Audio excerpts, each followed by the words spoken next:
به نام خدا. با سلام خدمت دوستان عزیز کلیک سایت، خدمت شما هستیم با یکی دیگه از آموزش‌های فصل دوم فتوشاپ. خدمت شما عرض کنم که تو این جلسه ما قصد داریم که یه سری نکات خیلی حرفه‌ای رو به شما بگیم که وقت شاید اصلا بهش بر نخوردیم و وقتی ببینید نتایج رو یه مقدار شگفت زده بشید. ببینید، قبلا گفتیم، اولین نکته که می‌خوایم بهتون بگیم، قبلا گفتیم بخوایم یه تصویر سیاه‌سفید بشه دیزچوریت رو انتخاب کنیم. ولی خب ببینید، همونطور که میبینید دیزچوری سیاه‌سفید کرد کار ما رو، ولی خب طبیعتا اون کیفیت لازم رو نداره. یه تصویر بیروح و خیلی ساده است، یعنی خیلی نمیتونه مشخص کننده یه تصویر سیاه‌سفید با کیفیت و زیبا باشه. من قبلا گفتم که بیایم به جای اینکه از دیزچوریت استفاده بکنیم، بیایم تو قسمت گرادینت مپ و سیاه به سفید. بچه سفید به سیاه شاید خیلی جالب کارتون در نیاد. سیاه به سفید رو انتخاب کنید. حالا اینجا با تغییر دادن اینا ببینید میتونید شما میزان سفید یا سیاه بودن تصویرتون رو کاملا به صورت داینامیک تغییر بدید. خب این طبیعتا سیاه سفید این قسمت خیلی زیباتر، ولی یه چیز خیلی جالب تر، یه چیز خیلی بهتر که باز هم از ایمیج ادجاستمنت ها هست. گزینه انتخاب کنم خود لایه رو، گزینه چنل میکسر کجا هست؟ اینا. توی این ما میتونیم سیاه‌سفید بهتری در بیاریم. ببینید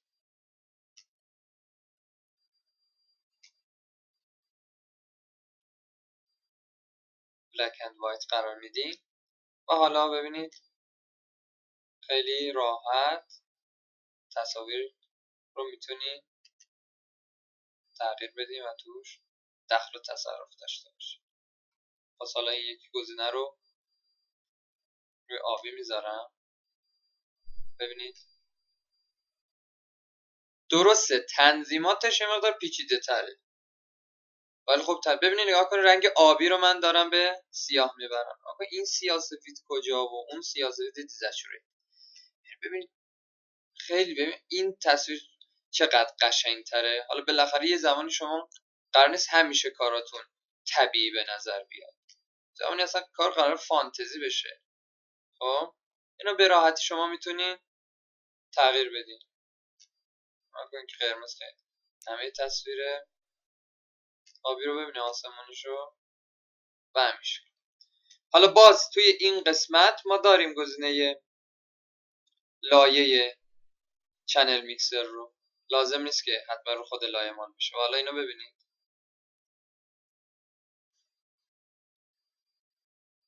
ما خیلی راحت تونستیم یه کار فوق‌العاده زیبا ارائه بدیم. خیلی شیک، خیلی معنیست. یه نکته دیگه، برگردیم اینا رو. خب توی قسمت هیو سچوریشن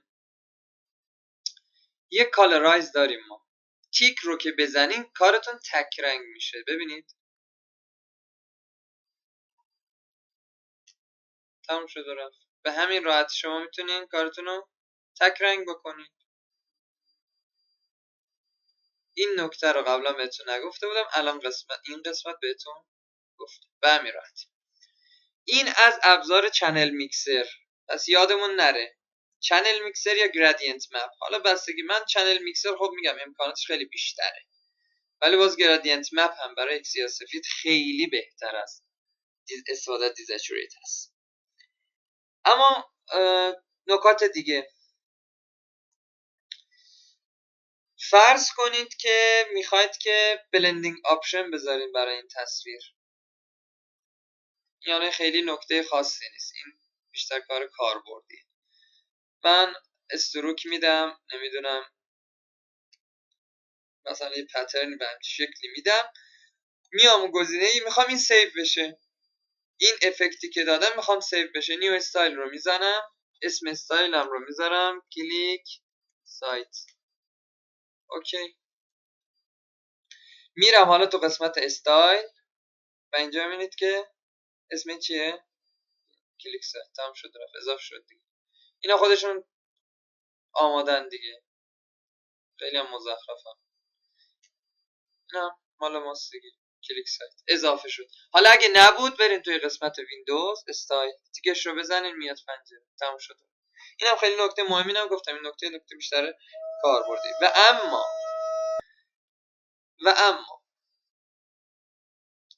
کاری که میخوایم انجام بدیم و خیلی زیبا و خیلی دلچسبه، خب ریفاین اج رو میخوایم بهتون امروز آموزش بدیم. چی هست ریفاین اج با هم دیگه ببینیم. قبلا گفتم سلکت مودیفای برای اینکه گوشه های کارتون رو به صورت خوب انتخاب کنید، خب که تمیز در بیاد. سلکت و مودیفای رو بهتون گفتم. حالا ریفاین اج تقریبا همون گزینه ها رو با یک مقدار تنظیمات قابل دیدن تر برای ما قرار میده. همین گل رو انتخاب کنیم فعلا.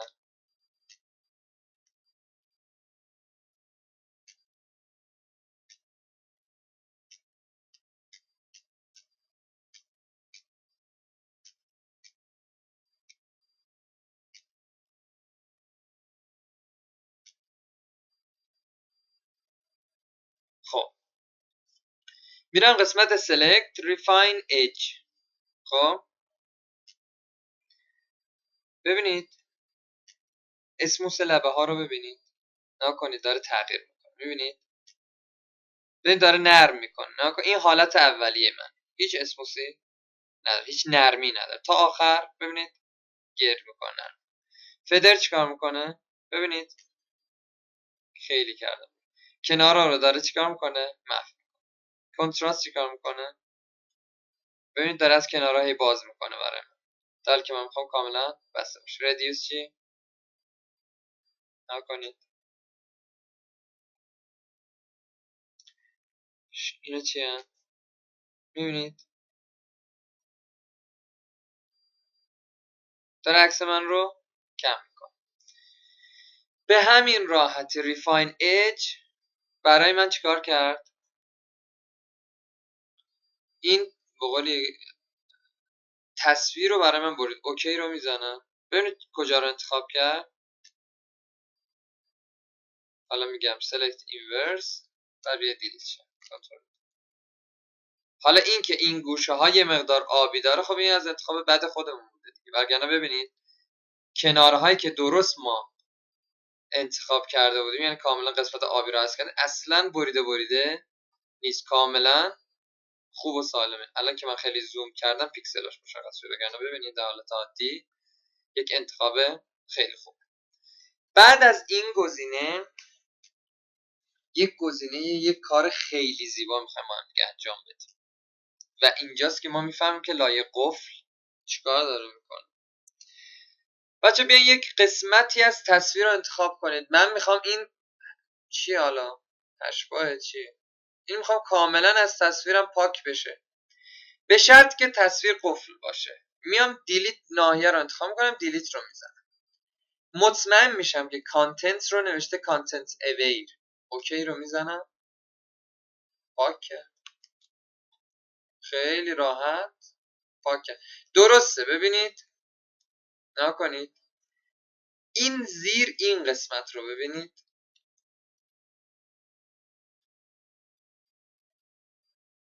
نکنید اینجا یه مقدار یه حالت غیر طبیعی به وجود اومده. هیچ اشکالی نداره. بیاین کوچیک‌تر انتخاب کنین ناحیه ها رو.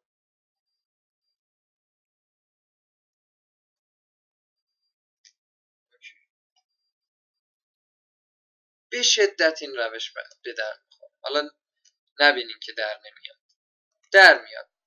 هی باید انتخاب بکنید. ببین دیلیت. ببینید پا داره کم کم هست میشه. اگه با یک دفعه انتخاب کردن به نتیجه نرسید، ببینید من که دارم کم کم پاک میکنم، ببینید چقدر راحت پاهاش طبیعی داره هست میشه. هی بستگی به ناحیه‌تون داره. هی باید انتخاب کنید، هی جلوتر بریم. این میاد بر اساس آگاهی که خود فتوشاپ نسبت به پس زمینه داره پاک میکنه. آره هی اینجوری در میاد. کوچیک‌تر کنین ناحیه رو، نمیدونم ناحیه‌تون رو تغییر بدین. ببینید این پاک شد. دوباره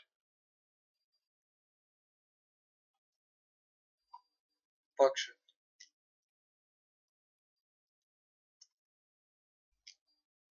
به شرطی که لایه قفل باشه. اگه قفل نباشه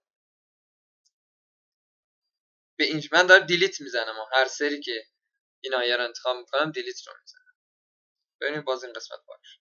حالا میخوام اینجا تمیز در بیاد. پاک شد. باز یه قسمتی اومد. باز دیلیت. پاک شد. دوباره یه قسمت دیگه دیلیت. پاک شد. همین شکل اینقدر ادامه میدین. ببینید اینجا الان دیگه آبی کاملا خالص در اومده. اینجا باز میام بزنم از این آبی استفاده میکنم. ببینید این آبی رو دارم میزنم. ببینید چقدر قشنگ. دیگه اینجوری غیر طبیعی نمیشه. گاهی وقتا اصلا کلش رو بزنید قشنگ میبره براتون. قشنگ پاک میکنه. هر جا دیده حالت غیر طبیعی بود دوباره اونجا رو بگیرین. خودش با توجه به محتوای عکستون و بک‌گراندتون اوکی میکنه. حالا اگه لایه‌مون قفل نبود میتونید از قسمت ادیت لایه رو بگیرین. خب قسمت ادیت فیل و باز هم کانتنت اوی اوکی رو بزن. پاک کرد.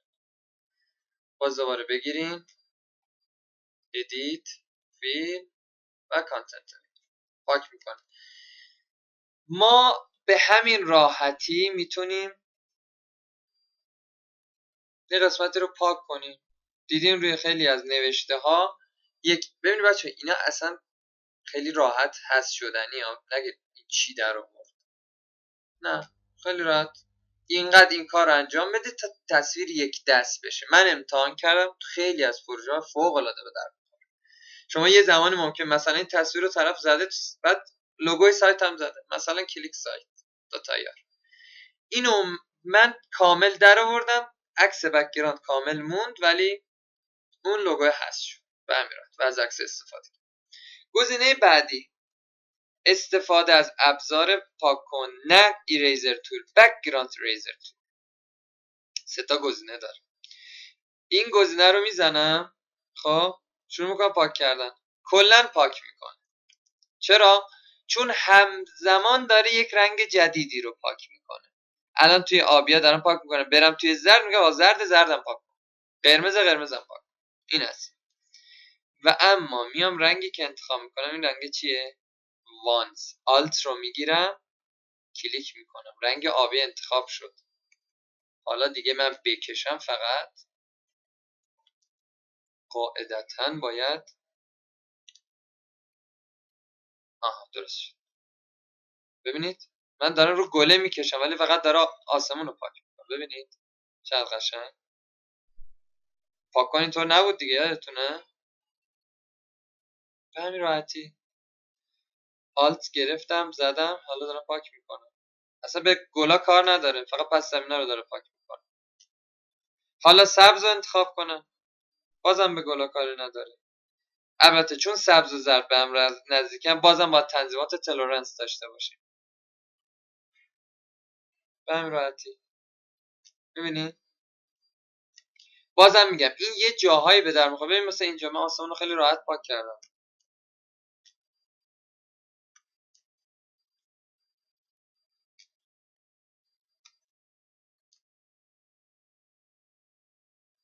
آسمون داره چی؟ پاک میشه. گزینه بعدی چیه؟ میگه رنگ بک‌گراند سویچ. من سبز رو انتخاب میکنم. اینو انتخاب میکنم سبز رو انتخاب میکنم. میارم روی بک‌گراند نه روی فورگراند بک‌گراند. ببینید الان داره پاک میکنه. ببینید باز با زردا خیلی کاری نداره. ببینید نکنه این وسط فقط داره سبز رو پاک میکنه. رنگش میاد رنگ سبز به من دادی من سبز دارم ازت پاک میکنم. به همین راحتی. باز اینها باید یه زمانی استفاده بشه باز با میتونی تلورنس رو تغییر بدی، براش رو تغییر بدی، به همین راحتی کارتون اجرا میشه. با این چه زمانی استفاده خیلی جالبی داره؟ اینجا موی خانما رو دیدین وقتی پریشون میشه به اصطلاح ریشه ریشه شاخه شاخه میشه، خب جدا کردنش از پس زمینه خیلی سخت. این خیلی اونجا به کار میاد، یعنی واقعا به کار میاد. شما کافی رنگ پس زمینه رو بدین، تلرانس مناسب انتخاب کنید، قشنگ مو رو جدا میکنه از پس زمینه. خیلی هم طبیعی و خیلی کار فوق العاده ای رو از توش در میاد. میگم ما با تموم اینا انشالله پروژه خواهیم داشت، اصلا نگران نباشید. فعلا داریم دونه دونه تموم نکات ریز فتوشاپ رو بهتون آموزش میدیم و انشالله توی بحث پروژه ها تموم اینا رو به تصویر میکشیم. موفق باشین. خدا